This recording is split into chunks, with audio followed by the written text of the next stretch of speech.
Coming in at number 5, we have the Ferryman. The Ferryman is an antagonist in the Conjuring franchise, specifically appearing in the 2019 film Annabelle Comes Home. Directed by Gary Doberman, the movie follows Judy and her babysitter who were left alone in their house after her parents, Ed and Lorraine Warren, leave to investigate a case. However, an unexpected guest sets Annabelle free, unleashing demonic activity in the house. Now, some backstory to this new character. The Ferryman was first investigated by demonologists Ed and Lorraine Warren after the death of a young girl by its hands. They interviewed those affected by the demon, who told them that the Ferryman demanded a toll, or else it would take the souls of the departed. Ed and Lorraine were able to collect coins from corpses that were cursed by the entity, and had them blessed and locked away in their museum. However, in Annabelle Comes Home, things take a turn for the worse when the Warren's daughter accidentally sets the demon loose, drawing energy and bringing the Ferryman and other spirits to its aid. And honestly, the Ferryman is just downright terrifying. Coming in at number 4, Annabelle. Annabelle the doll, or more specifically the Annabelle demon, is the secondary antagonist of the Conjuring franchise, and also serves as the main antagonist of Annabelle, Annabelle Creation, and Annabelle Comes Home. This is a powerful demonic entity that, despite being able to exist independent, frequently latches onto a porcelain doll to torment those who own it. It is also one of the artifacts taken by Ed and Lorraine Warren during one of their cases. Annabelle is actually considered to be their most dangerous and haunted item, and has a habit of moving around unseen. According to the films, it is said that the doll first became possessed after a 7-year-old girl named Annabelle Higgins died from an intended murder. Although she is said to possess the spirit of an actual girl, many demonologists think that it is, in fact, more of an evil spirit than a demon. Annabelle is unbelievably scary, but what is worse is the demon that follows it around. Now, its true demonic form was portrayed by Joseph Becerra, who also portrayed Bathsheba, someone we're going to discuss a little later on. Outside of the Conjuring universe, Annabelle is also mentioned in The Curse of La Llorona. When Ana Tate Garcia goes to ask advice from Father Perez on how to rid her family of La Llorona's curse, he explains that he previously did not believe in the supernatural until he had a run-in with a doll. The movie then flashes back to Annabelle's attack on him. So is The Curse of La Llorona also in the Conjuring universe? That's my question. Am I late to the game? Does everyone know this? I don't know, I don't care. In third place, we have Vine, an Earl and King of Hell. History isn't quite sure if he rules over 19 or 36 legions of beings, which is pretty dang scary to think about. I'd love a fact check down in the comments if anyone considers themselves more of, an expert. The significance of his name seems to be from the Latin word vinea, vine, which is also the name given to an ancient war machine made of wood and covered with leather and branches used to overthrow walls. In terms of his appearance, once summoned, he will show up resembling a lion and holding a viper in his hands. No, I don't do snakes. If requested to change that appearance, he'll present in human form with long black hair, black wings, and now holding a golden cane. Okay, I know there's some people out there who might be attracted to this, visually, guilty, but don't take that as encouragement to summon him. A pretty face is not worth it, trust me. Known as one of the most difficult demons to summon and work with, he's also one of the only demons who can identify witches and warlocks without being previously informed about their abilities, along with having the ability to tell the past and future. Vine is insensitive to humanity, and cares very little for harming those who summon him, making him wildly unpredictable and dangerous to summon, along with having the power to take souls without requiring permission. In terms of abilities, Vine can create or summon hellstorms that fire lightning bolts that will explode or incinerate an intended target. The storms will literally track down the target until the goal is accomplished. He can also create or summon hellfire rains that have the ability to burn a human alive and incinerate them, and they're gonna follow that target until their job is done. Oh, and not just humans. He can manipulate hellfire that's capable of incinerating gods, archons, djinns, and titans. Of course, he's a dang Gemini with, the appearance changing and all. I love my Geminis in my life, but a stereotype is only a stereotype when it's true. In second place, we have Bravest, the king of Down Under. No, not Australia, you comedians. Hell. Out of today's entire list, he probably commands the most demons. Ready for this? 85 leagues. Personally, I wouldn't be able to handle that kind of responsibility. I'm barely able to command my own life as it is. Similar to Jerez, he also goes by a couple of different names, such as Belet, Beleth, Byleth, and Billeth. Very fond of alliteration, I see. When summoned, he originally appears as a terrifying dark knight on a horse, is accompanied by a cacophony of music, and presents himself as scary as possible to test the conjurer. If the summoner is not deemed courageous, bad times would be ahead for whatever poor soul tried. Also, and once again, do not summon, but if he decides you are strong enough, he'll be kind to you, but only if the conjurer is holding a hazel wand and draws the summoning triangle to the south, east, and upwards. He's also pretty judgy, so if you look like a slob, all bets are off. Yeah, I feel like I'm out here. While summoning him, one must wear a silver ring on the middle finger of the left hand to protect themselves from his fire-breathing abilities. Speaking of that fiery stuff, his overall abilities include the capability to throw fireballs and hellish explosions from his hand and mouth that can incinerate angels and can create large crimson fire dragon heads, which on impact can, incinerate or explode any opponent. Oh, the pyromaniacs out there want more. Who am I to deny? So Beleth has tried his dang best to emulate holy fire and couldn't recreate it perfectly, but has instead created a light yellow fire that manifests itself from tendrils in the hands and forearms that pierce and burn any target, but keep a soul trapped in the black crystals made with the ash that he can keep as a souvenir. Oh, and he can shoot needles from his hands with the same effects. By the way, any results from this power are irreversible, so unless you want to turn into, Mr. or Mrs. Big Pile of Dust, I'd recommend avoiding that. He can also fire laser-like beams from his hands that are even more powerful than Hellfire, that can and will incinerate anything in its path. Yeah, definitely a Leo. Too much fire not to be. Oh, almost forgot. He's able to create weapons such as swords, daggers, spears, needles, and create blades in his hands. All that fire and the ability to create weapons? No thanks. In first place, we have Baal, one of the kings of hell. He is the most powerful demon on our list today and commands a grand total of 66 legions of beings. As a treat, because it's first place, I'll do the math for this one. You folks ready for this? He commands anywhere between 198 to 396,000 demons, which is roughly the size of a small city. He is a fallen angel turned demon with the power to make men invisible, and I just shuddered mentally thinking about that. Visually, he's horrific, so I can understand why he would want to be, invisible. Let me guess. You want all the details, right? If I get nightmares tonight, I'm blaming it on this. When summoned, he appears as a creepy monster with 3 heads, one of a frog, another of a cat, and the third is of an older man with pale eyes and strange ears. Oh, that's not scary enough. Okay. So instead of human legs, he has a dozen spider legs. I don't usually describe myself as an arachnophobe, but this visual is terrifying. No thanks! I'll stick to thinking about pretty unicorns and Disney characters so I can maybe get this thing called sleep tonight. Not super familiar with the concept, but I've heard it's a good time. Symbolically, the spider legs represent an ancient symbol of hard work and creation, but also cruelty, greed, and cunning. The frog head is representative of a new beginning and physical wealth, while the cat head is for mental wealth and security. Baal is the lord of storms, winds, and rains, and I'd appreciate it if he could stop with that these days. He's been described as communicating with a very hoarse voice, and it's rude that there are no accounts of anyone offering him a cup of tea during a summoning. If you're listening, almighty demon, I'd highly recommend a honey citrus mint concoction to see if that helps. His special skills include demonic projectiles, which is the ability to mold his power of destruction into many highly mobile spheres capable of eliminating things without a trace and bypass his target's defenses, resulting in apparently minimal damage to the surrounding environment. How, considerate of him? From specifically his human head, he can spew out large amounts of wave-like or tsunami-like magma that can completely eliminate armies and can spit myriads of magma balls that hit many targets individually. From his cat head, he can fire beams that will combust or end anyone. I promise I'm not writing a video game character here, even though he kinda sounds like it. From specifically the frog's head, he has a prehensile tongue that can reach out and catch fleeing opponents and devour them. Oh, and he can vaporize angels. No biggie, right? Yeah, he's definitely an Aries. Coming in at number 5, we have Bagul from Sinister. Sinister was an absolutely terrifying horror movie, and part of that is down to the demon character Bagul. Released in 2012 and directed by Scott Derrickson, Sinister stars the likes of Ethan Hawke, Juliette Rylance, and Vincent D'Onofrio. He's made an appearance on a couple of videos recently. Damn. With the film revolving around a true crime writer, Ellison Oswalt, who discovers Super 8 home movies in the attic of his new home, which contain some truly grisly murders that could potentially put his entire family in danger. Now, Bagul is the main antagonist of the movie and is a pagan deity that would manipulate and kill and consume souls in the process. The Super 8 movies all start out relatively innocent, harmless events, parties, barbecues, pool parties, however they all end the same.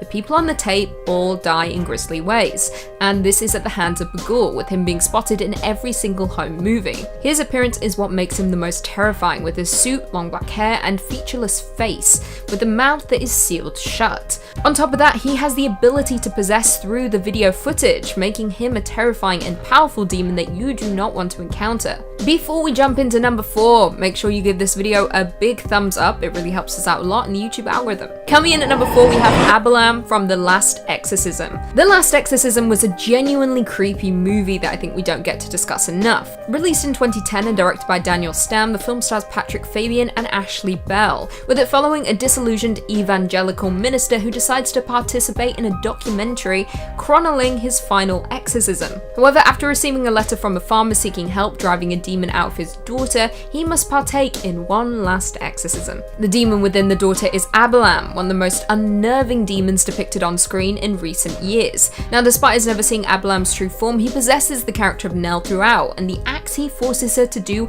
are absolutely disgusting. With her body contorting, her bones breaking, and violent lash outs, Abalam is relentless. However, when we have a demon on our hands, you can always guarantee a cult is not far behind, and that's the case here, with Nell being pregnant and being used in a ritual by a cult to bring Abalam to the mortal world, with Nell's brother being involved in the terrifying ritual. The movie was successful, with it resulting in a sequel which was utterly terrible, so skip it. However, The Last Exorcism was a truly effective demonic horror movie, and one that you should definitely seek out. It's found footage done right, with the added bonus of possession. Although saying that I'm telling you to seek it out, this list is about demons you should forget, so seek it out but then forget it. You know? Watch and then move on. Coming in at number 3, we have The Crooked Man. To quote the lyrics of this creepy nursery rhyme, "There was a crooked man, and he walked a crooked mile. He found a crooked sixpence upon a crooked stile. He bought a crooked cat, which caught a crooked mouse, and they all lived together in a little crooked house." It's my favourite song. The Crooked Man appears in The Conjuring 2 along with another notable demon that we will be discussing a little later on. He is the spirit from the eponymous English nursery rhyme and is a maniacal, lanky, crooked man who torments the young son of the Hodgson's family. The Crooked Man is also an upcoming horror movie and the 9th installment in the Conjuring universe. In September 2018, it was announced that the movie was in the scripting process and that the studio intends to wait until the story is fully developed before production will begin. And honestly, I for one cannot wait, because The Crooked Man was arguably the best part of The Conjuring 2. Quote me on that. Coming in at number 2, Bathsheba. Bathsheba Sherman is the main antagonist of The Conjuring, which is loosely based on the true story of the haunting in Harrisville, Rhode Island. She is the evil spectre of an 1800s devil worshipper and witch. An interesting fact before we begin, despite being a female, she was portrayed by Joseph Becerra, who also played the lipstick-faced demon in Insidious and the demon in the prequel film Annabelle. Bathsheba is a malevolent, sadistic, and murderous demon who haunts the Perron household. She is bloodthirsty, unsympathetic, remorseless, and uncaring or cruel. Along the way, she possesses the mother of the Perron family, turning her against her family and her children. She is vengeful, targeting any family that would take her land, and also the Warrens who attempted to investigate the land, leading to Bathsheba attempting to murder their daughter.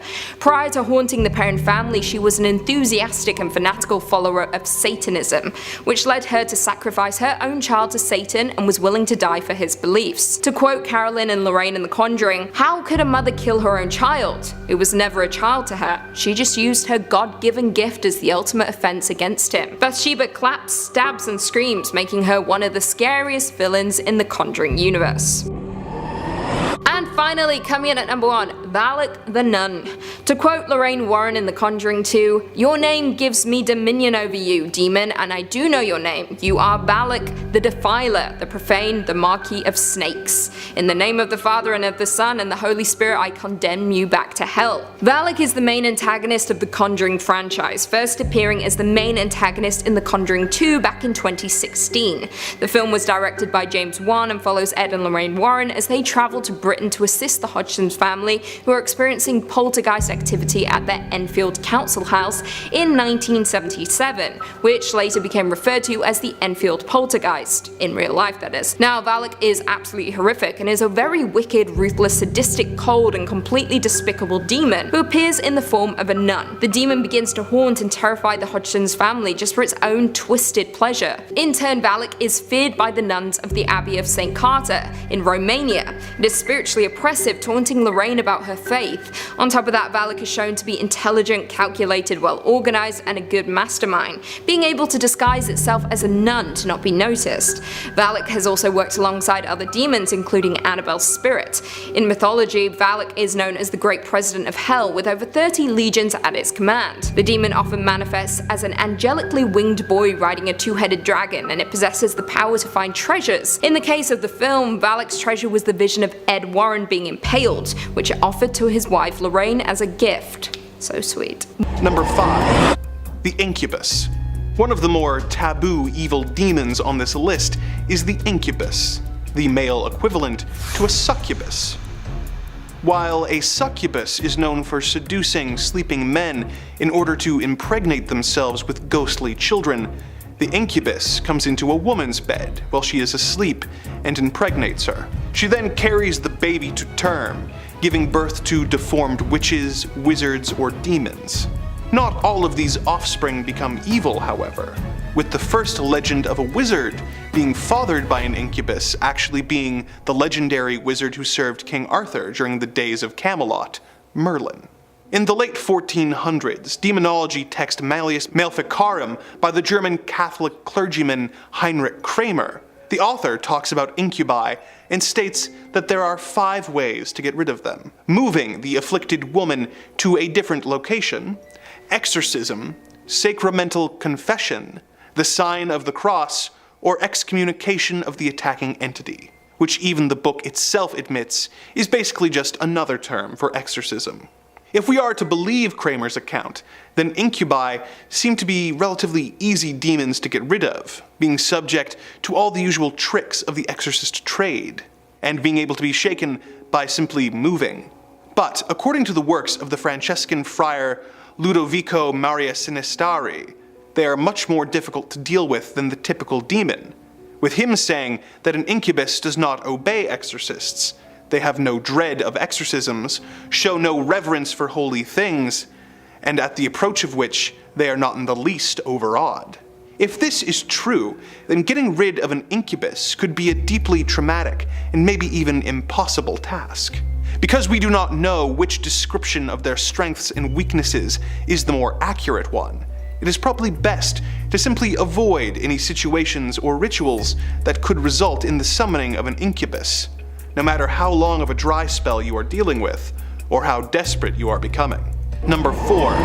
Mephistopheles. Mephistopheles, or Mephisto to his friends, is a demon who features prominently in German folklore. Although he has since become somewhat of a stock character, he is primarily known for the role he plays in the Faust legend. The Faust legend is inspired by the life of a real alchemist, astrologer, and magician named Johann Georg Faust, who lived in Germany during the late 1400s and early 1500s. It is unclear how closely Faust's life follows the legend it inspired, but the tale of his interactions with Mephistopheles have been passed down for centuries after his death.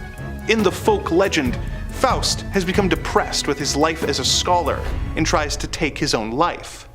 When the attempt fails, he calls on the devil, hoping to acquire magical powers that will allow him to indulge in all the earthly pleasures he can imagine. The devil then sends his representative, Mephistopheles, to make a deal with Faust.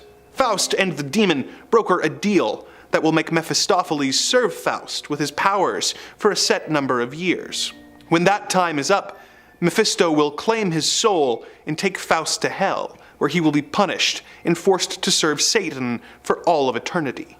Faust uses Mephistopheles for a variety of purposes over the years, most famously to help him seduce a beautiful young maiden named Gretchen, with whom he has a child. When the child is born, Gretchen realizes the baby's unholy nature and throws the child into the waters, causing her to be arrested and executed for murder. Faust is corrupted and realizes his sins are unforgivable, and he is carried away to hell by Mephistopheles.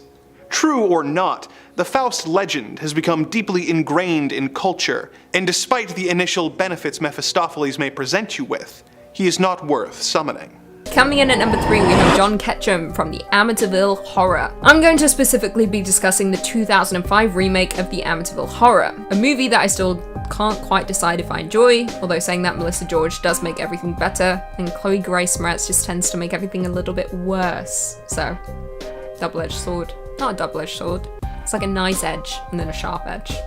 Directed by Andrew Douglas and starring the likes of Ryan Reynolds, Melissa George, Philip Baker Hall, and Chloe Grace Moretz, The Amityville Horror is the 9th film in the Amityville Horror series, which I had no idea there were that many, but apparently there are. The film follows the Lutz family who move into the house at 412 Ocean Avenue, which of course is incredibly haunted. In 1974, Ronald DeFeo Jr. killed 6 members of his family at the home, in real life, telling the jury that he heard voices telling him to do it. The story is of course infamous, however there could very well be a demonic reasoning for the original killings and the Lutz haunting, with John Ketchum being a name that appears in the book and film versions of the Amityville Horror. According to DeFeo's defense lawyers, he was a man who originally owned the land, however there is little evidence to support this claim. In the 2005 film, there is a cult character by the name of Reverend Jeremiah Ketchum, who is supposedly responsible for the demonic possessions, with his evil actions towards Native Americans in the 17th century being one of the causes of the hauntings in the infamous home. In the film, he cut his own throat as part of a ritual that would allow him to live on forever in the home. This is of course speculation, with claims being made by real-life parapsychologist Hans Holzer. Coming in at number 2, we have Succubus, Jennifer's Body. Now, despite dividing many, Jennifer's Body is a film that has aged superbly.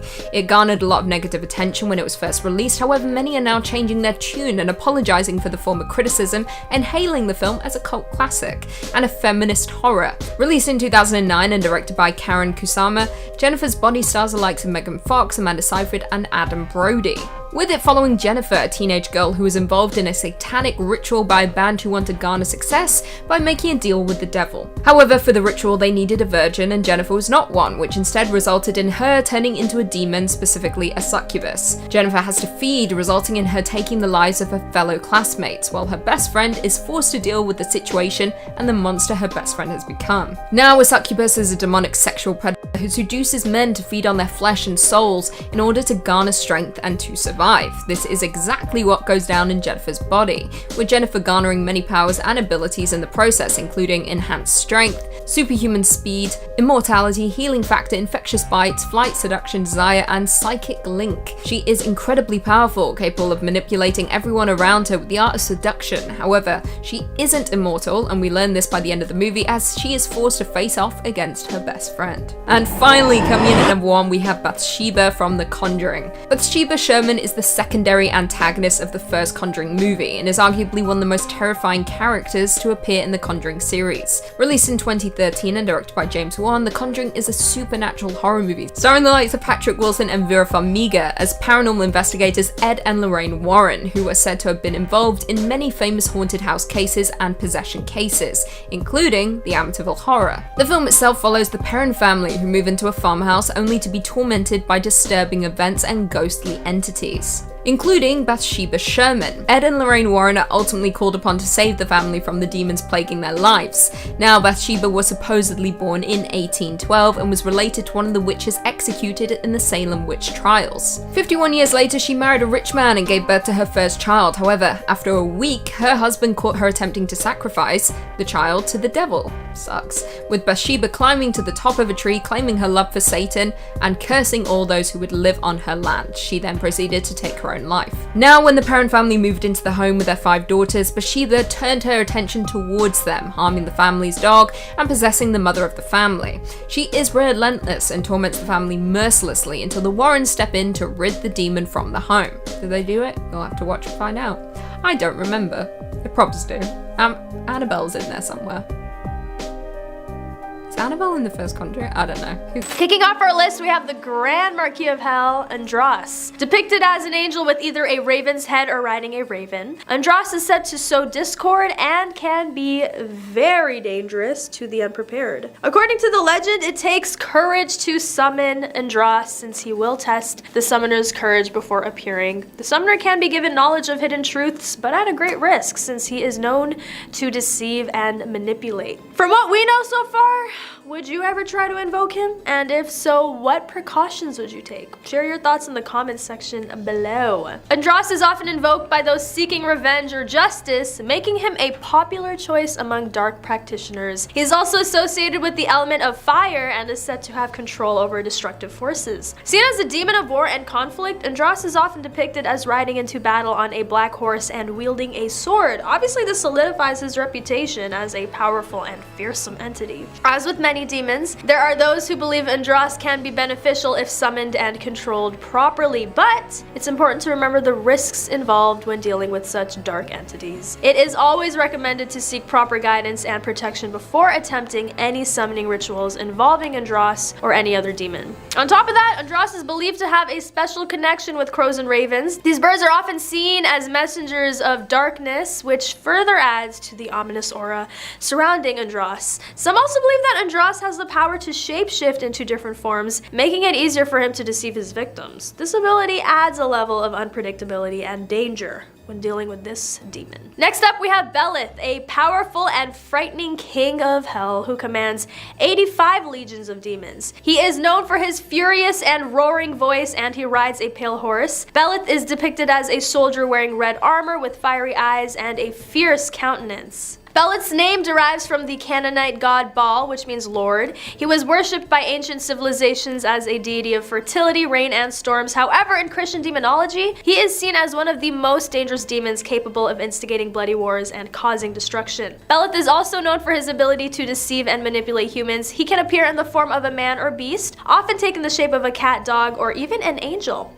His purpose is to tempt humans into committing sins and leading them astray from their faith. According to demonologists, Belith can be summoned by those who wish to gain power and control over others. However, it is believed that he will turn against his summoner once his desires are fulfilled. This further emphasizes his treacherous nature and the danger of making deals with demons. He is customarily seen riding a pallid horse, and his presence is often heralded by a cacophony of assorted music. When he appears, his appearance is exceptionally fierce, intended to intimidate the conjurer, testing his courage. And let me tell you, you'd have to be the bravest person on earth to conjure a demon like this one. The one summoning him must exhibit bravery, and while holding a hazel wand, delineate a triangle striking in the directions of the south, east, and upward. Belith must then be commanded to enter this triangle using specific invocations. If he does not comply, the conjurer must repeat the threats and invocations, after which Belith will submit and carry out what he is ordered to do. Nevertheless, the conjurer must express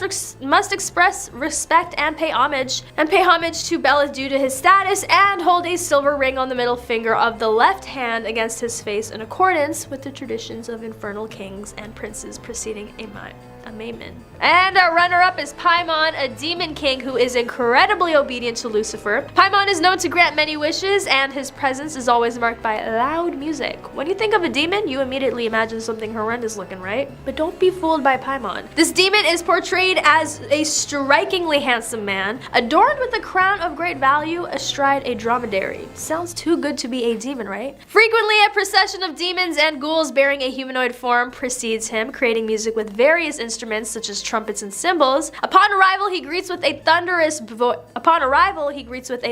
voice, booming and roaring for some time until the summoner gains control. Paimon's control over sound is not merely for show, but it also serves a purpose. In demonology, Paimon is often associated with divination and the ability to reveal hidden knowledge. His loud music and booming voice are believed to serve as a medium for communication between the human world and the spiritual realm. This makes him a valuable ally for those seeking answers or guidance from beyond. Paimon's role as a demon king also grants him immense power and authority among other demons. He is often depicted as having the ability to control and command legions of demonic entities, making him a formidable force in the supernatural world. Despite being portrayed as a powerful and intimidating figure, Paimon is said to be incredibly obedient to Lucifer and often acts as his messenger, carrying out his orders without question. This further solidifies his reputation as a loyal and trustworthy demon. Paimon's portrayal as a handsome, charming figure, coupled with his abilities and loyalty, has made him a popular character in literature, films, and other forms of media. He's often seen as a symbol of temptation and the dangers of seeking power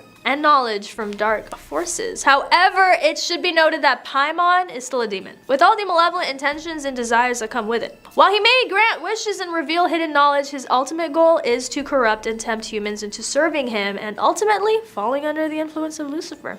Number 3. The Popobawa. The Popobawa is one of the more recent demonic creatures on this list, with its first sightings being in 1965. The Popobawa is a Zanzibar legend, whose name literally translates to bat wings. This name is not a description of the creature's actual physical form, but rather a description of the large dark shadow that it casts during its attacks. Sightings of the creature have been reported periodically throughout the years in Zanzibar, with stories from the 70s, 80s, and reaching their peak in 1995, before taking a 5-year hiatus, and then being seen again in 2000 and 2007. One of the most popular explanations for this demonic creature is that a sheik man released a jinn in order to get revenge against his neighbors, but soon lost control of the jinn, who took to demonic ways. The Popobawa is described as a shapeshifter who takes many different forms, often switching from humanoid to animalistic shapes. It is known for being accompanied by a sulfuric odor, and it tends to visit homesteads at night and on rare occasions during the day. It is indiscriminate in its choice of victims, going from home to home and attacking all members of the family before engaging in physical attacks, poltergeist behavior, and most feared of all, forced sodomy. It then moves on to the next home in the community. Victims of Popobawa attacks are often encouraged to come forward with their story in order to get the community protection, in order to avoid repeat visits from the demonic creature. The creature apparently becomes enraged if their existence is denied, and during one incident in 1971 possessed a young girl who then spoke to a group of villagers in a deep man's voice to confirm its existence. If the Popobawa really does exist and attacks the people of Zanzibar, then he should obviously be avoided at all costs, as his style of attack would be not only painful and humiliating, but could have long-term effects on the sanity of his victims if he chose to return to make his attacks a consistent issue. This is one demonic force that there is no benefit to tangling with, and should be avoided as much as possible, for both your own sake and that of everyone in your community. Number 2. Any of the demons in the Lesser Key of Solomon. The Lesser Key of Solomon is a grimoire compiled in the 17th century from materials that were already centuries old at the time of the book's original publication. The volume is divided into 5 books, and one of which contains instructions on how to grant the practicing magician an eidetic memory and the ability to instantly learn materials. Another of the books teaches the user how to contact angels using a wax tablet and a method known as scrying. 2 of the other books describe the 24 different angels and their relation to the 24 hours in the day, and the 360 spirits of the degrees of the zodiac. However, the Lesser Key's most famous book is known as Ars Goetia, which contains 72 sigils, each representing a different demon, as well as instructions on how to summon the 72 demons and even how to control them. Before you go searching for a copy at Barnes & Noble, consider the following. The Lesser Key of Solomon is apparently a cursed book, with anyone who owns a copy of it reportedly being subject to constant bad luck, or in some cases even death. Some owners of the book have reported seeing the pages turning by themselves and even flying across the room, while hearing whispers and seeing dark shadow people. If this warning has reached you too late and you have already fallen victim to this horrible curse, the good news is that it can apparently be broken by burning all the pages and disposing of the ashes. No one knows for sure who wrote the Lesser Key of Solomon. Some of course believe that it was written by King Solomon himself as a gift for his son, but others believe that it was actually dictated by some of the 72 demons in order to give themselves a means of crossing over to our world. Whoever actually wrote it, I hope that it was done with the purpose of helping us control the dark forces that are knocking on the door of reality, and not the other way around. As there is no way to know for sure who is responsible for this demonic grimoire, the smart move would probably be to avoid the book, and avoid using it, and summoning forces beyond your understanding or control, who wish to claim your soul for their own. Number 1. Master Leonard. Who would have thought that someone named Leonard could be frightening, and yet here we are. Leonard is one of the spirits or demons featured in the 1818 demonology text, the Dictionnaire Infernal, by Jacques Collin, which describes various demons as well as their hierarchies. Leonard is described as a 3-horned goat with the face of a man who uses his horns to initiate his followers and grant them satanic powers. His job title is Grand Master of the Nocturnal Orgies of Demons, which is undeniably an impressive job title.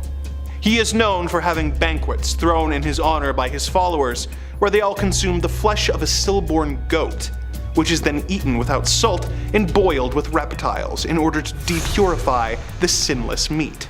He also has a habit of transforming into a handsome young soldier and luring young women into the wilderness, where he will impregnate them, with all the resulting children being stillborn as an offering to sin.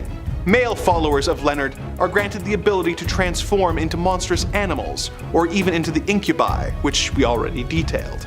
What makes Leonard so frightening isn't just his ability to corrupt people, but the idea that his actions directly lead to more demonic creatures that we are unable to effectively fight being created.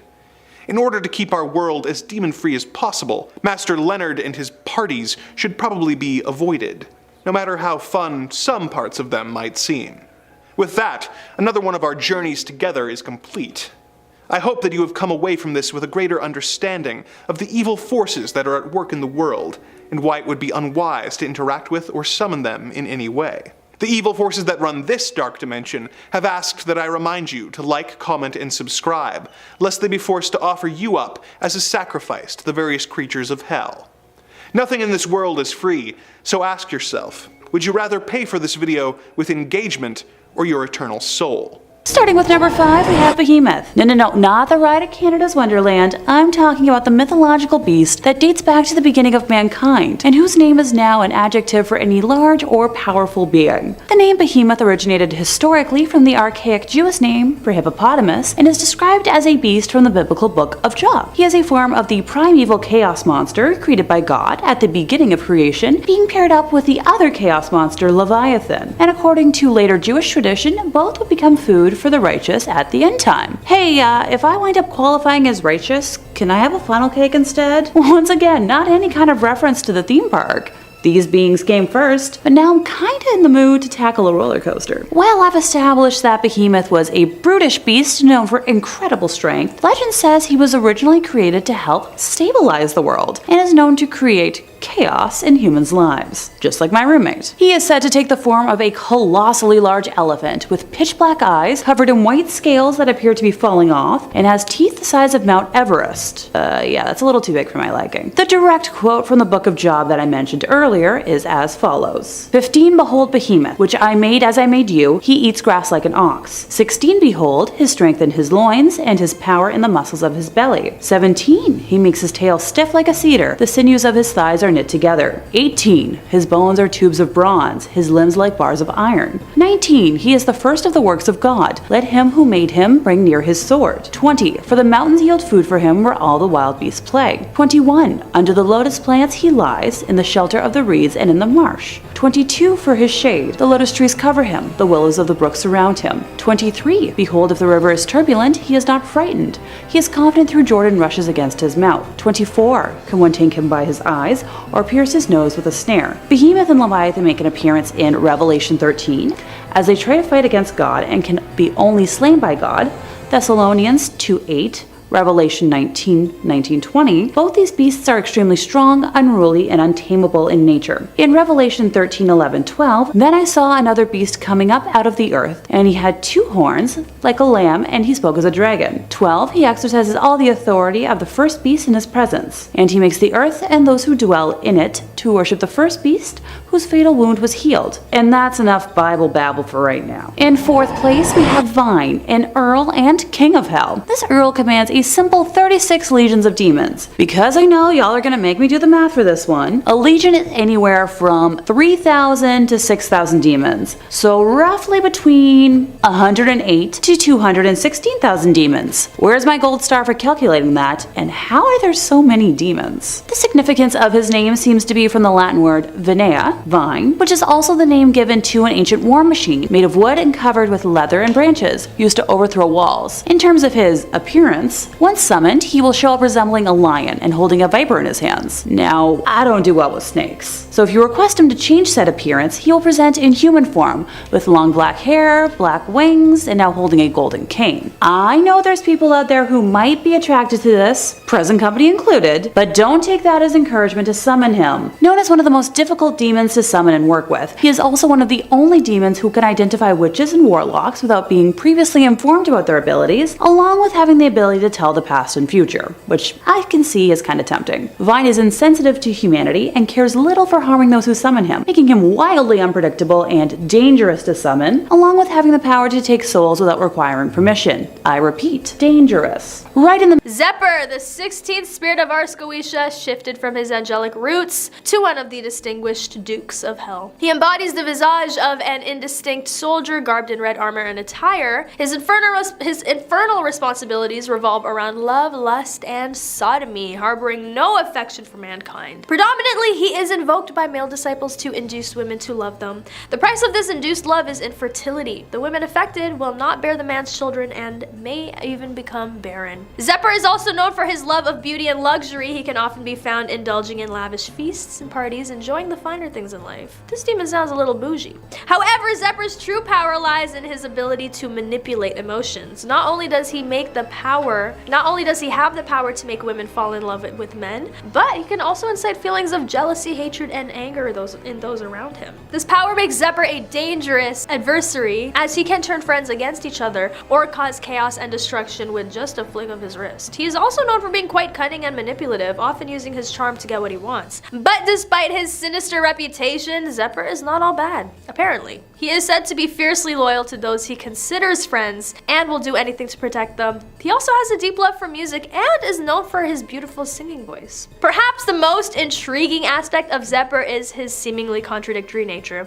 On one hand, he is a powerful demon with the ability to manipulate emotions and cause chaos. On the other hand, he has a love for beauty and music, showing that even the most evil beings can have a softer side. Zephyr is a complex and multifaceted demon with a range of abilities and characteristics. He may be feared by many, but there's no doubt that he is a fascinating figure in the world of demonology. Zephyr's personality initially appears self-absorbed, showing discontent when events do not favor him. Nevertheless, he acknowledges this flaw and offers apologies for his early behaviors. He's recognized as a confidant of the demoness Lilith. Zephyr is particularly fond of beguiling women, and per their request, he can transform his form to that of their desired man. Through Zephyr, one can achieve the companionship of another female or conjure a succubus's shadow form via dream sorcery. Some sources suggest that Zephyr attempts to seduce men, while others indicate that he provokes love between men and women. Utilizing dream sorcery, Zephyr aims to seduce a woman deemed suitable to be his wife. Zephyr also has a talent for magic, specializing in illusion. He is knowledgeable in alchemy, works as a military scientist, spy, troubadour, merchant, and an assassin. I'd be scared if I saw this demon, because what can't he do? And finally, the first and the most formidable among them, Baal. Originally belonging to the ranks of highly regarded angels, Baal participated alongside Lucifer in the heavenly war. Following this celestial conflict, he was expelled with his rebel companions into the chasm that subsequently evolved into hell. According to folklore, Baal was once an angel who fell from grace due to his pride and rebellion against God. He was cast out of heaven and sent to rule over the underworld, where he became the powerful demon we know today. Baal is often described as a fierce demon with 3 heads, one of a toad, another of a cat, and the last one of a human. This physical appearance makes him stand out among other demons and has been the subject of many stories and legends.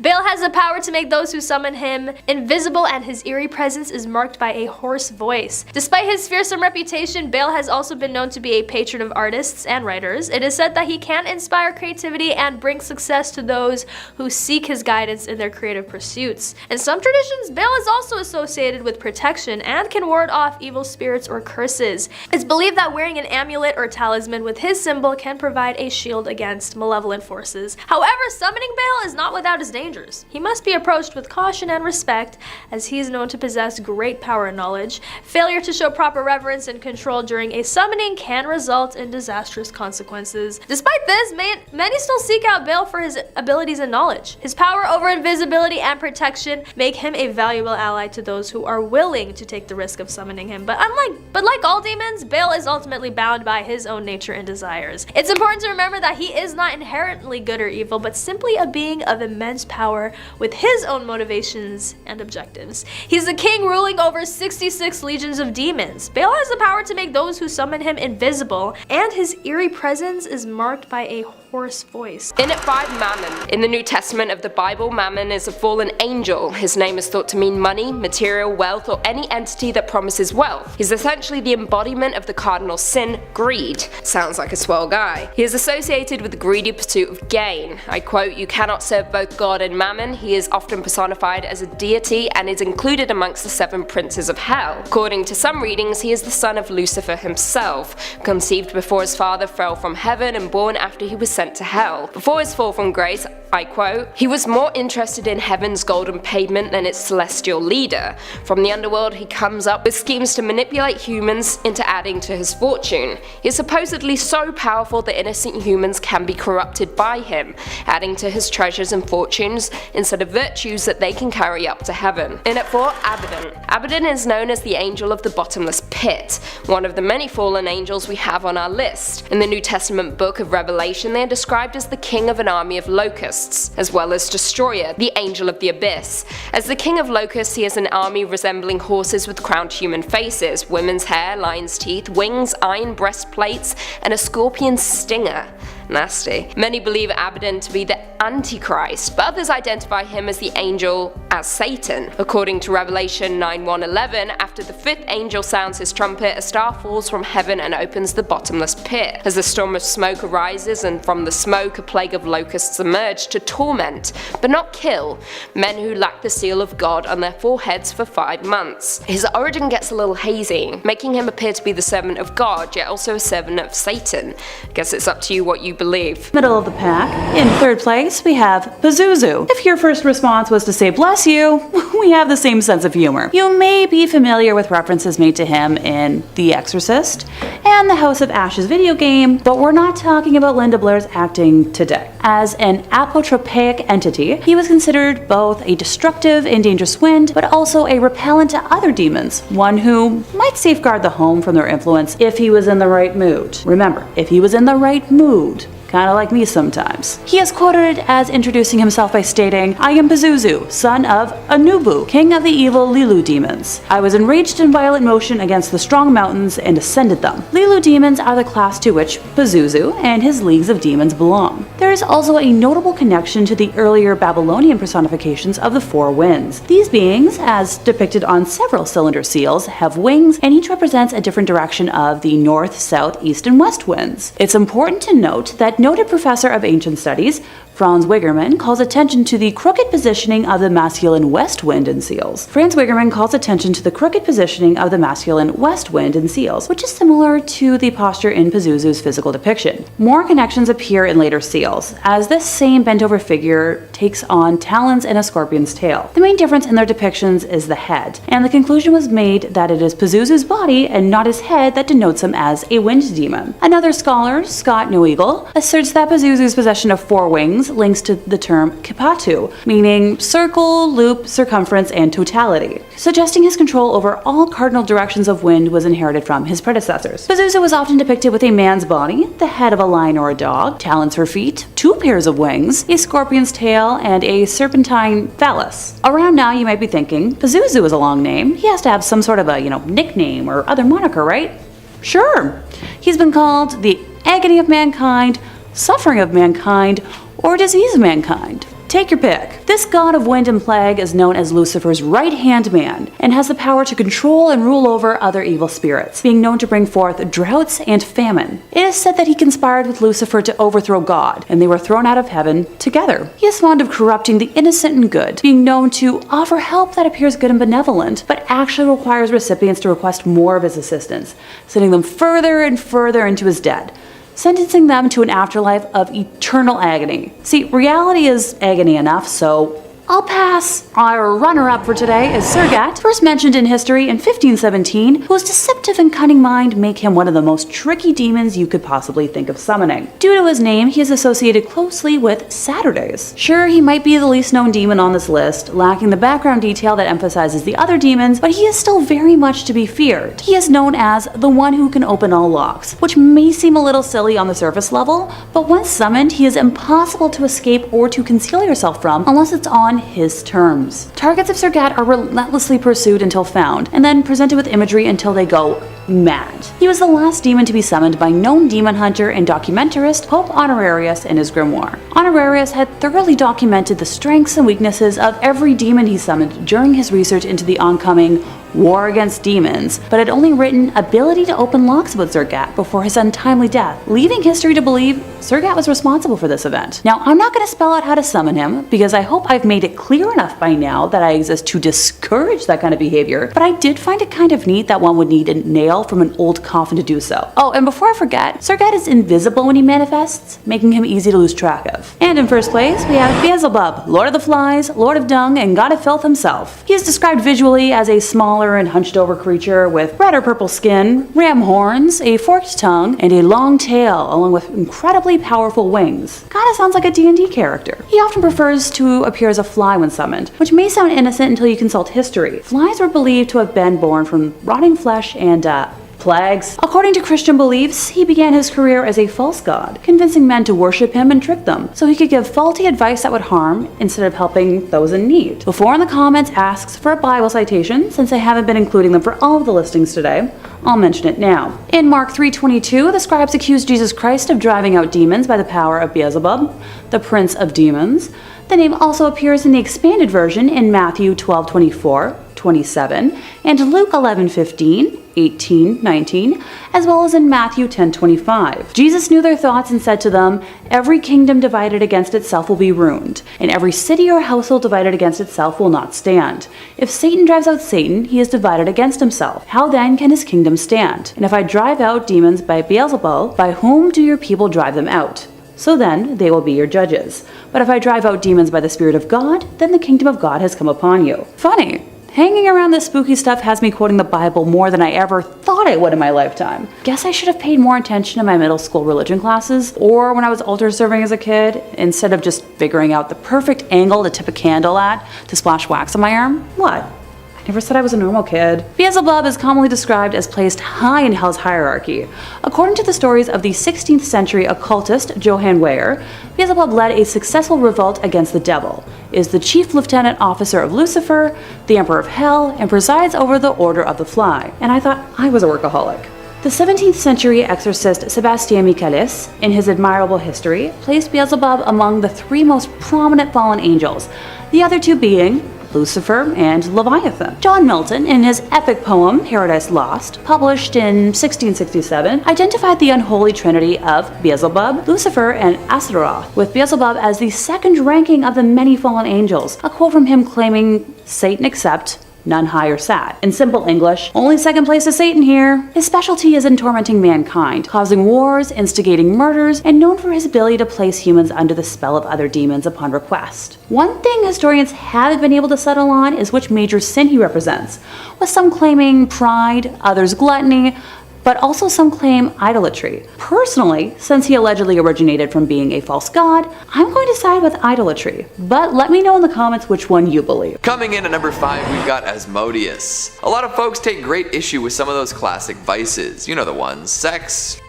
rock and roll, all plenty of fun, all the bane of Puritans and teetotalers across the globe.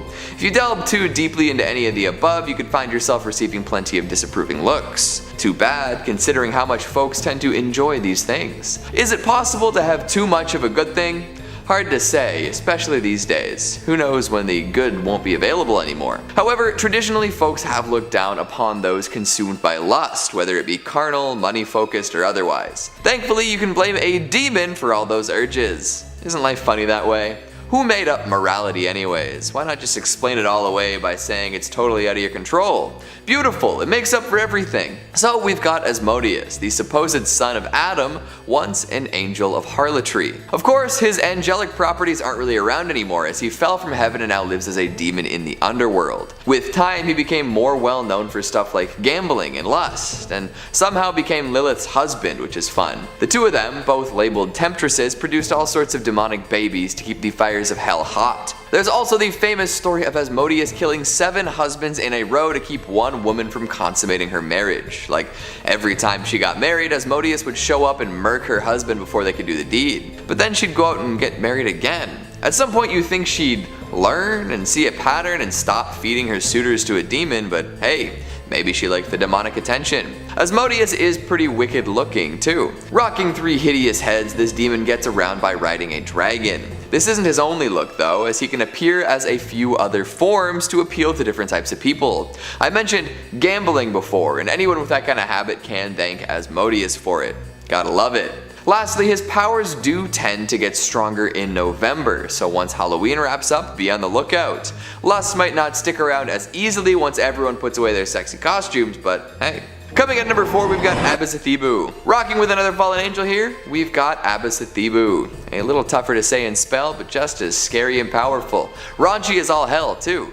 See, Abbasathebu left heaven at the same time as the devil himself and didn't take the fall that well. He used to be a flatterer of God, but once he took that trip to the down below, things got ugly. If you're familiar with the most legendary gaming villain of all time, you'll see some inspiration here. While falling, Abbasathebu was used as a life raft of sorts by other fallen angels. They grabbed at his body and managed to take hold of one of his wings. This led to the feathered appendage being torn off, leaving our poor demon to be with only one wing. Eventually it did sort of grow back, but not as it was. Abbasathebu is known for having a red, grotesque wing. That's how many recognize this demon. Badass, but probably really upsetting to deal with after many lifetimes of perfect angelic wings. Like I said, once he made it to hell, things went extra south. He rules over Tartarus, which is essentially hell jail. All of the worst reside here, suffering eternal torment in a cage of their own creation. How lovely. Abbasathebu also has quite the command of sorcery, able to cast powerful spells and persuade influential figures to act in unholy ways. For these reasons and more, it was decided that this demon could no longer have sway over humanity. Abbasathebu was eventually trapped in a pillar of air, meant to be trapped for eternity. Tough break for sure. However, many do believe that Abbasathebu will return one day and bring with him thousands of years of fury after being trapped so long. His red wing will unfurl and he will return to his vengeful and cruel ways. Who's excited? In at 3, Belphegor. Belphegor, along with a few other numbers on our list, is a demon and one of the 7 princes of hell. His powers are of seduction, seducing people with money and inventions, promising endless riches. His role as a demon is to turn humans against each other through means of wealth. He uses our gluttonous desires to drive man to evil, promising fortune in the end. Other reports label him as Hell's ambassador to France. Odd title, and his adversary is Saint Mary Magdalene, one of the patron saints of France. His origin is that of a fallen angel and a false god that Moses handed down the death penalty for worshipping. He was dispatched to earth by Satan to deceive mortals, often taking the form of a beautiful woman, typically naked. Although sometimes he can appear as a demon, sporting leathery flesh, horns, sharp teeth, and a gaping mouth, ready to destroy mankind. In at 2, Beelzebub. Identified in the New Testament, Beelzebub is the prince of demons. He holds a high position in Hell's hierarchy and supposedly led a successful revolt against the devil. He is the chief lieutenant of Lucifer, the emperor of Hell,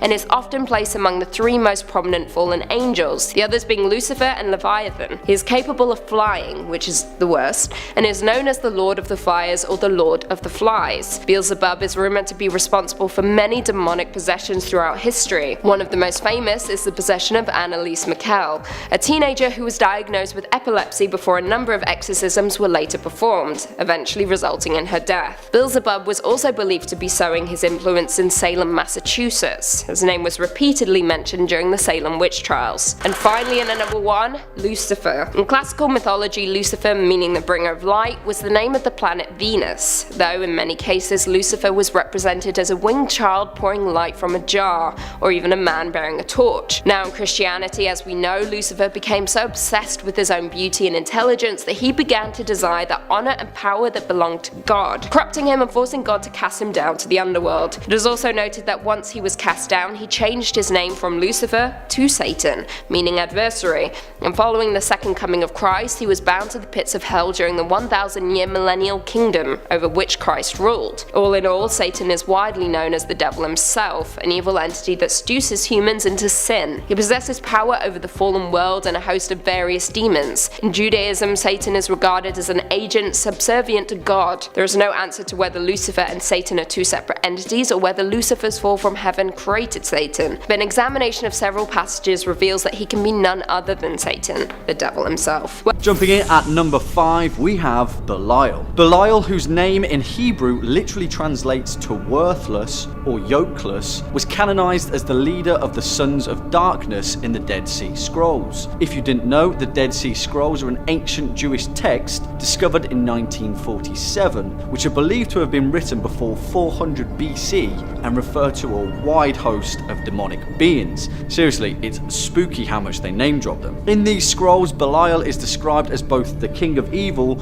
and the prince of darkness, which has led many to believe that Belial is a pseudonym of the devil himself. Belial is also known as the Lord of Lies and the Master of Deceit. Many texts refer to Belial as a devious figure who utilizes fornication, wealth, and pollution of the sanctuary to get exactly what he wants. However, in the Satanic Bible, Belial's name is suggested to translate as without a master and symbolizes independence, self-sufficiency, and personal accomplishment. It begs the question, whose side is Belial really on? Coming up at number 4, we have Surgat. In Latin, Surgat literally translates to rise and is the physical manifestation of rebellion and opposition. His angelic opposite is Aquiel. To be honest, Surgat is a minor demon and is pretty weak sauce compared to some of the guys on this list. But the thing that makes him pretty terrifying is his brush with a particular pope. Written between 1150 and 1227, the Grimoire of Honorius was written by Pope Honorius III with the intention of being specifically used by a priest. Pope Honorius was obsessed with the thought of Satan invading the mortal realm, and so began preparing the Catholic Church for a war. He wrote down his findings in this forgotten grimoire,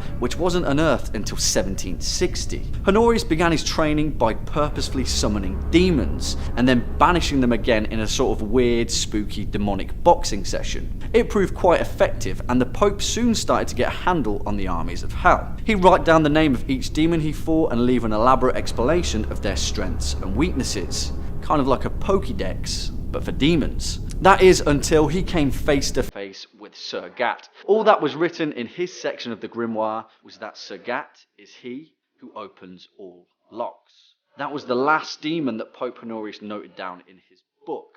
Makes you wonder what happened, eh? Next up at number 3, Coming in at number 3, we've got Legion. One person can be many things, but in this case, one demon is actually many demons. And these demons were so nasty, so evil, that Jesus himself had to exorcise them. Holy smokes, right?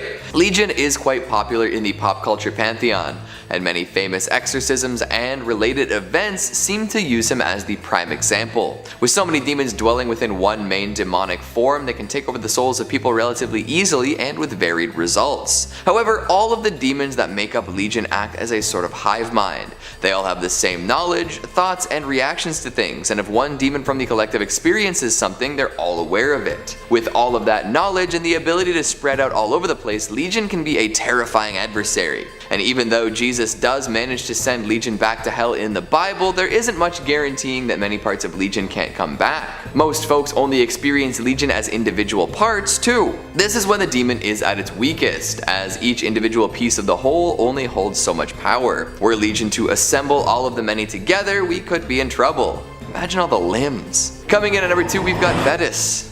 Corruption. Such a classic human form of folly. We work so hard to avoid it and even do our best to prop up those who remain pure of heart and purpose, but corruption spreads pretty much no matter what. We can thank Vetus for that. Second in command to Lucifer himself, this is the demon who wants to tempt holy people away from their chosen path. Even the most pious has a chance of being drawn in by this demon. He works very hard at figuring out people's deepest desires and then encouraging them to pervert everything they believe in to achieve said goals. Oftentimes these desires are less than socially acceptable, and at worst, they can be quite taboo. Does Vetus care that he's ruining lives? Probably not. He takes on different forms to be extra convincing and makes sure to really sweeten the deal whenever he can. However, there is a way you can tell if Vetus is trying to tempt you. He only speaks in rhyme. Interesting, right? Hold on, there's a form of communication that almost exclusively communicates in rhyme and tells people to act in all sorts of wild and depraved ways. Music! Pop music specifically, but hey, do you think that Vetus is communicating with modern folks through the tunes we so often hear on the radio, telling us to consume, to cavort, to consummate? That's insidious. And finally at number 1, we've got Beelzebub. Speaking of music, how many songs explicitly reference Beelzebub? I can think of 2 right now, Bohemian Rhapsody and Beelzebos. I'm sure there are plenty more, but you can drop those in the comments. As you do that, I'll continue on my way talking about this demon.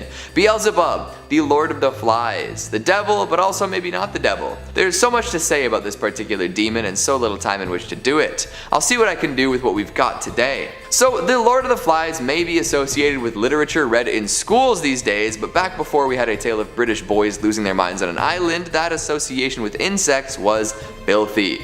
Ruling over flies meant you had domain over demonic excrement and rot. Not a good thing, right? Throughout history, people have blamed Beelzebub for all sorts of things. He was closely associated with the Salem witch trials and cited often when folks were put to death. Plus, years after that was called off, he was again referenced in many exorcisms, both infamous and unknown. All of this pales in comparison to his actual standing in hell though, where he is known as the Prince of Demons, and rules over the other basement dwellers with an iron fist. His ultimate goal is to destroy the world, and it seems as though he's been planning this for ages, tricking people into worshipping false idols, commanding other infernal beings, and sowing seeds of discontent. Nobody's doing it quite like Beelzebub. I'd recommend learning a song wicked enough to defeat the devil, otherwise you're probably ending up going down to hell with him. Number 5, Pazuzu. Pazuzu would be a demon that would terrify Ed and Lorraine were they to deal with a case involving Pazuzu in real life. Pazuzu is an extremely powerful demon who is the main antagonist of the Exorcist series. The entity plagues Regan McNeil, possessing her and almost fully claiming her. Even though the demon is expelled and Regan's soul is saved, it costs the elder priest who helps her his life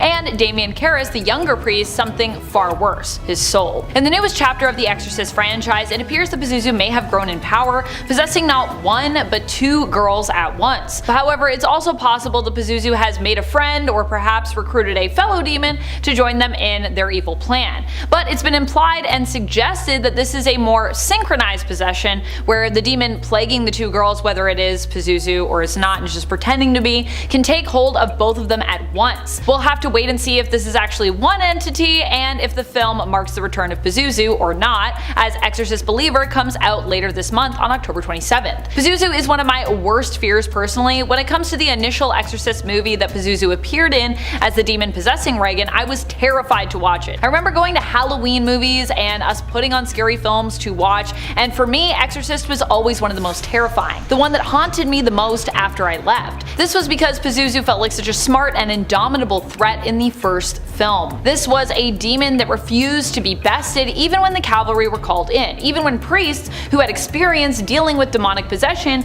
were finding many of their usual tactics basically failed them. And the fact that Pazuzu does harm to its hosts, altering the way that they look, also haunted me. The idea of something living inside you that fundamentally changes you as a person, that's honestly pretty horrifying to me. I have to imagine that despite all their experience working in the field of the supernatural, Pazuzu would still shock and surprise Ed and Lorraine as well. After all, they have dealt with objects that are possessed more often than people being possessed, and not on a level like I would say what Pazuzu does to those it torments. We're talking life or death scenarios here that feel like they're completely out of your control, where people were literally willing to put their lives on the line to defeat Pazuzu because of how dangerous this demon seems. Number 4, Behemoth. The very mention of this ancient and monstrous entity conjures images of unparalleled terror. The demonology of Ed and Lorraine Warren, renowned paranormal investigators, often delved into the darkest corners of the supernatural, but even they might have shuddered at the thought of confronting Behemoth. Okay, no, not the ride at Canada's Wonderland.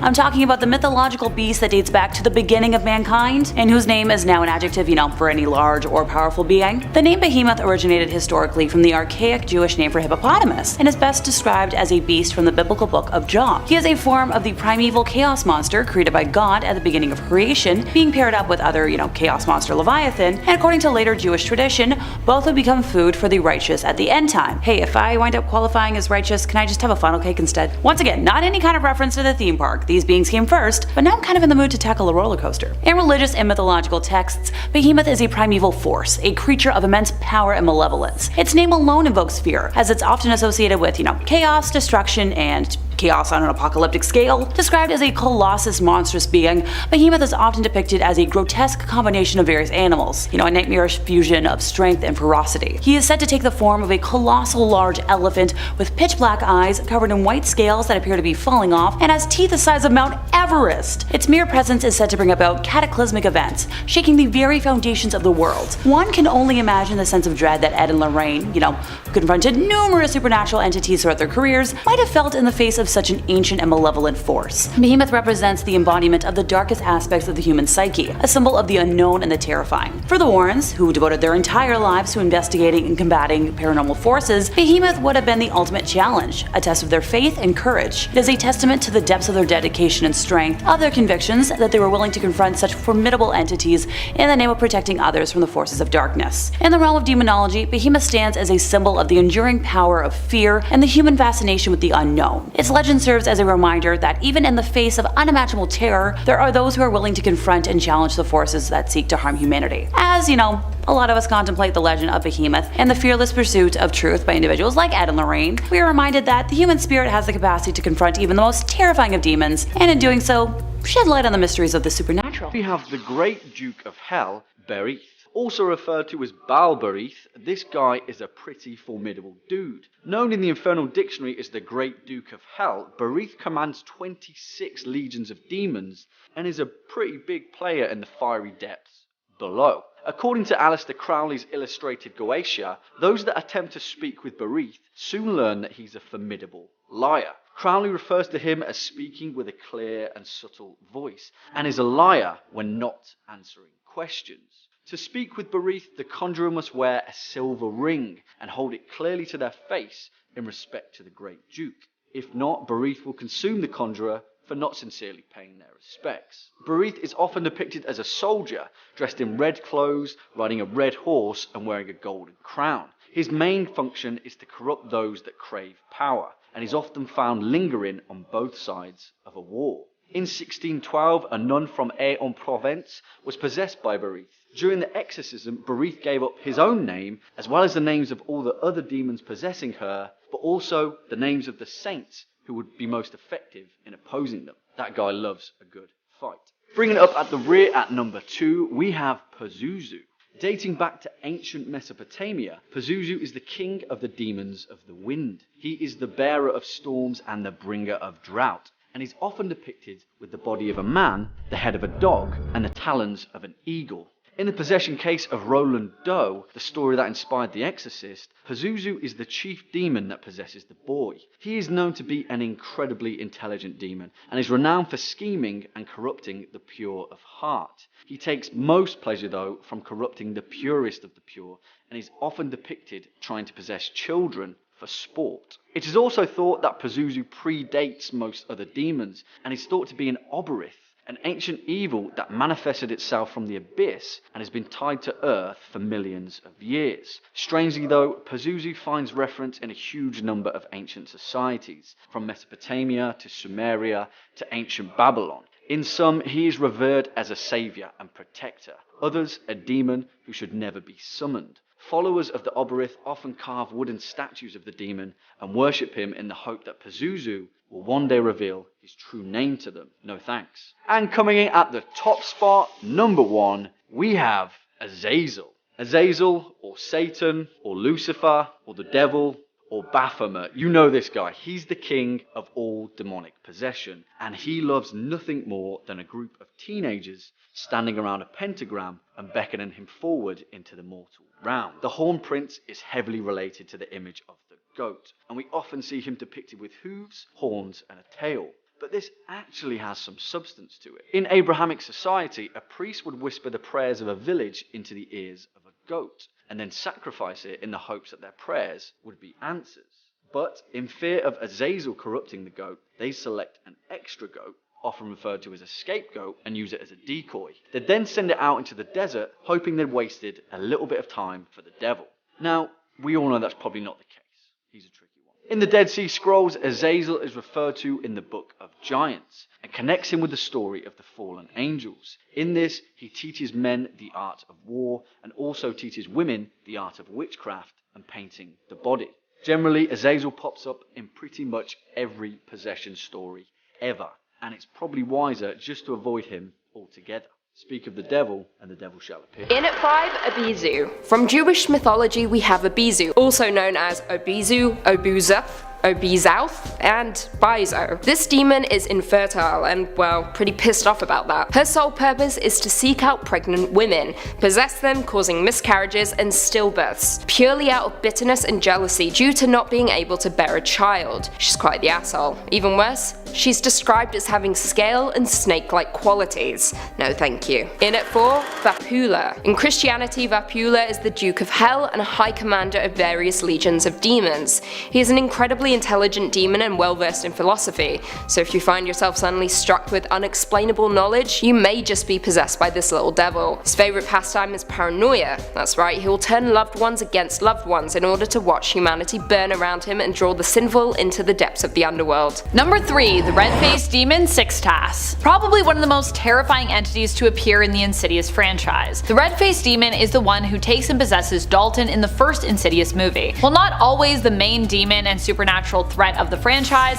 I would say he's up there as he is the main antagonist of the first film and is vanquished after returning in Insidious the Red Door. What makes Sixtas so scary is that he's an entity that resembles the devil who literally scares the mediums that Josh consults in an effort to get back his son and understand what is happening to him. Besides that, this is a demon who takes people and severely mistreats them while they're captured, while possessing them in the waking world using their physical forms to carry out unspeakable evil acts. He also is shown shedding his skin and has extremely sharp claws, like literally spends just time off sharpening those claws. To me, there has always been something deeply upsetting about demons who can possess you and make you do horrible things in the waking world. The feeling of losing control to the point where you're forced to do things you know you would disagree with, all while not even being aware of really what you're doing because you're locked away in some like hellish realm being tormented while not even getting to know what Sixtas is using your body to do. All of that's pretty horrifying, I'd say. I have never been a fan of possession when it comes to horror movies. I don't like possession in real life, but in movies I'm like, that's terrifying. I don't really understand why Sixtas comes and takes people so that they can move into the real world through them, but like many demons out there, it probably has to do with the fact that they want to feel greater than they are. They enjoy causing harm to others and feeling like they exist on the physical plane. It gives them a sense of control. I feel like many demons, like people, just want to be seen and so they kind of lash out. But then again, demons like Sixtas are also frightening because unlike people, they can't really be like reasoned with. Ed and Lorraine could even end up taken by Sixtas themselves if they attempted to come after the demon for the harm they had caused the Lamberts. In Insidious, it seems like no one really wants to have to deal with this demon, even those that are tasked with the job of doing so as experts, which I get. I don't think I'd even be able to accept or consider a job like that. It's honestly so frightening. Number 2, Beleth, a king of Down Under. No, not Australia, you comedians. Hell. Out of today's entire list, he probably commands the most demons out of anybody. Ready for this? 85 leagues. Personally, I wouldn't be able to handle that kind of responsibility. I'm barely able to command my own life as it is. He tends to go by a couple of different names though, such as Belet, Beleth, Byleth, and Billith. Very fond of alliteration, I see. When summoned, he originally appears as a terrifying dark knight on a horse. He is accompanied by a cacophony of music, and presents himself as scary as possible to test the conjurer. If the summoner is not deemed courageous, yeah, you're in for a lot of problems. Also, and once again, do not summon demons, but if he decides you are strong enough, he'll be kind to you. But only if the conjurer is holding a hazel wand and draws the summoning triangle to the south, to the east, and upwards. He's also pretty judgy, so if you look like a slob, all bets are off. While summoning him, one must wear a silver ring on the middle finger of the left hand to protect themselves from his fire-breathing abilities. Speaking of that fiery stuff, his overall abilities include the capability to throw fireballs and hellish explosions from his hands and mouth that can incinerate angels and can create large crimson fire dragon heads, which on impact can incinerate or explode any opponent. Oh, the pyromaniacs out there want more. Who am I to deny? So Beleth has tried his dang best to emulate holy fire and couldn't recreate it perfectly, but has instead created a light yellow fire that manifests itself from the tendrils in the hands and forearms that pierce and burn any target, but keep a soul trapped in black crystals made with the ash that he can keep as a souvenir. Oh, and he can release needles from his hands with the same effects. By the way, Any results from this power are irreversible, unless you want to turn into Mr. or Mrs. Big Pile of Dust. I'd recommend avoiding that. He can also fire laser-like fire beams from his hands that are even more powerful than hellfire. That can and will incinerate anything in its path. Definitely a Leo. Too much fire not to be. Oh, almost forgot. He is able to create weapons such as swords, daggers, spears, needles, and blades in his hands. All that fire and the ability to create weapons? No thanks. I can't imagine Ed and Lorraine wanting to go anywhere near someone that can impale you with needles from your hands. And so much fire. Number 1. The Black Demon. This is the demon featured in the movie of the same name. In this story, the Black Demon is an agent of Tlaloc, an ancient Aztec and Mayan god that some other religions have classified as a demon as well. The Black Demon in the movie comes in the form of a giant shark, similar to a megalodon in appearance and size. One of the explanations that is posed in the film as to why this creature is here and what it's doing suggests that the Black Demon was actually sent by Tlaloc to attack as a result of negligence when it came to an oil rig out on the ocean whose company had basically done nothing to investigate or mitigate oil spills. If I were Tlaloc, I would probably be pissed too and send out the Black Demon to take revenge on humanity for all their greed and all the harm they've done to both the sea and the land. Needless to say, were Ed and Lorraine adrift on a dinghy out in the ocean and confronted by the Black Demon, I feel like it would be a pretty terrifying experience for them, despite their demonology experience. I mean, demons that can't be seen, but whose presence can be felt, who exist on another plane of existence, that's one thing. A demon who is literally a giant megalodon that exists in the real physical world is entirely another. We aren't just talking about being chased by ghosts here, we're talking about being hunted by a believed, mythical, but it apparently turns out real beast that exists beneath the ocean's surface. I think the other thing that has always frightened me about sharks is that they're straight up predators who exist in a world that we aren't really meant to occupy. The ocean is a deep and dark and mysterious place, and as much as I love swimming in the ocean and being in water in general, when we're in there we're completely out of our element. Unless I guess you have equipment, and even if you do sometimes, you aren't really prepared to be underwater for long periods. You can't move as easily, you can't see as easily where you're going, it's just frightening. And I feel like that is what gets me. You are fighting something that is in its element while you're out of yours. Add in the fact now this isn't just any old shark, but basically a megalodon who also has ties to the spiritual world with its connection to Tlaloc, and yeah, that is honestly some scary stuff. In 5th place we have Horus, a Duke of Hell. Granted, he also goes by Floros, Flavros, Horas, or Havres, depending on who you ask. He is a great duke ruling over 36 legions of spirits, and most commonly appears as a large leopard with a human face and evil eyes. In his human form, he has been known to appear as a male figure with red liquid eyes, body ablaze with flame and other scary features, but also as a tall female figure, and that is slender in flame with flowing red hair. If that appeared in front of me, I'd probably be a little tempted too. Horus tends to be a demon a lot of folks try to summon due to his abilities to answer queries about the past, present, and future, which I know it's tempting. I too would love to know if I'll ever be able to afford to buy a home in this economy, but it's not worth the risk. Ooh, he's able to burn and destroy my enemies? Okay, maybe just a little summoning just once as a treat. Just a little list. 2 people. Okay, no, I know better. I don't want to be a bad influence. No demon summoning. When summoning him, if one does not follow the steps to the letter, so specifically invoking the magical triangle properly, he will take every opportunity to trick and lie to whoever is susceptible. He's also a very jealous demon, and not only does he not play well with others, he can be called upon to inflict vengeance on other demons. No, I'm not going to tell you how to summon him. No. Also, for the horoscope girlies like myself, he's a Capricorn. In 4th place, we have Balefur, a Duke of Hell. Sure, he only rules 10 legions of spirits, but you'll see why in a minute. He's a bit of a busy guy. Something I know I can personally relate to. I swear I don't have a social life anymore. Going also by the monikers of Malifar, Malifar, and Valifar, he is known to appear as a lion with the head of a man, or as a lion with the head of a donkey. Okay, Midsummer's Night Dream, getting those vibes. He is also depicted as being utterly monstrous, with multiple lion limbs, a mighty mouth with a second one underneath, the ears of a donkey, and a devilish tail. No, he's not a Leo, but good guess. He tempts people to steal and is in charge of a good relationship among thieves. Balefar is considered a good familiar by his associates until they get caught in his trap. That's the thing with these demons. Sure, they'll tempt you with what you think you need, or what you desire that's impossible for a reason, but I've never heard of a demon acting out of the goodness of their heart. Seriously, Have you? They have needs as well, and those include playing with humans like we're their own personal little chess set. And sadly, we'd be only pawns in that game. No powerful queens here.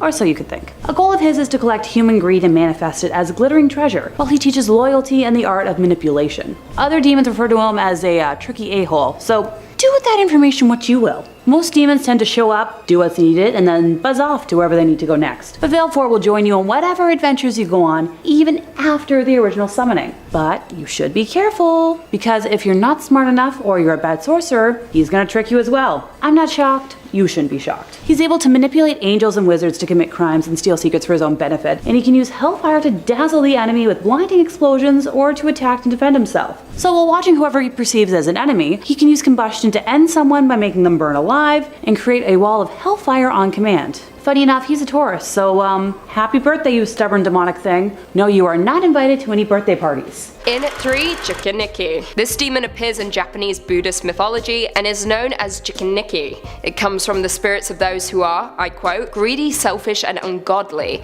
Jikiniki are caused to spend eternity feeding on the flesh of human corpses. Sounds fun. Now, the thing that makes these creatures truly terrifying is that they are just downright miserable and will stop at nothing to take innocent people down with them. In order to do that, they make a person's life a complete and utter living hell, so that they don't have to suffer alone. It's kinda sad when you think about it. In at 2, Pazuzu. Pazuzu appears in ancient Babylonian and Assyrian mythology and is described as the beast. He is the king of the wind demons and the bringer of storms, droughts, and famine. Now, many of you may recognize his name. Yep, that's right, this dude possessed poor Linda Blair in The Exorcist after she summoned him via a Ouija board.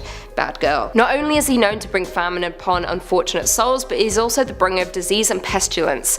Yep, this dude is just bad news, plain and simple. However, he does have one upside, which leads us into our next number. In at number 1, Lamashtu. Sumerian and Mesopotamian mythology describes a demoness named Lamashtu. She is a demon who torments women throughout their pregnancies, and when they give birth, steals the babies so she can chew their bones and drink their blood. Not only does she kill babies, but she is also the destroyer of crops and has a passion for contaminating water and wreaking havoc whenever possible. Forewarning, don't summon this demoness. Those possessed by this entity will suffer horrific nightmares and sleep disturbances and may develop a grave illness that will ultimately kill you. Now, her appearance is what makes this demon truly terrifying. She is depicted as having a hairy body, the head of a lioness, donkey teeth and ears, and bird feet, complete with talons. Lovely. It's even stated that this demon is so terrifying that pregnant women will often summon our previous number in hopes of protection. Not that he does that, he just hates Lamashtu so much that he would likely distract her from destroying you.